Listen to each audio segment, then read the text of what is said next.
କଥାରେ ଅଛି, ପାବନ ବଜାର ତେପନ ଗଳି ନଗରଟେ ନାହିଁ କଟକ ଭଳି।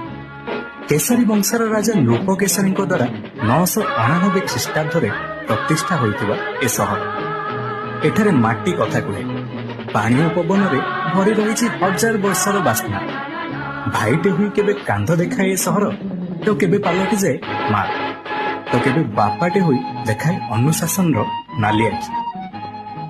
ଆଧୁନିକ ସହରୀ ସଭ୍ୟତାର ଉପରକୁ ଯାଇ ଏ ସହର ଦେଖାଏ ବିରାଟ ଗାଁର ଆତ୍ମୀୟତା।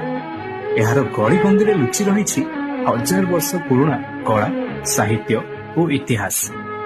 ଏବେ ରୂପାନ୍ତରଣର ସ୍ପର୍ଶରେ ଝଲସୁଛି ଆମ ରୌପ୍ୟ ନଗରୀ। ସହର ଛାତି ଉପରେ ଛିଡ଼ା ହେଇ ମୁଣ୍ଡ ଟେକିଲାଣି ନୂଆ ଏକ କଟକ, ଯାହାର ପବନରେ କବିତା ବହେ। ଆଉ କଣ ବା ମୁଁ ତା ବିଷୟରେ କହିବି?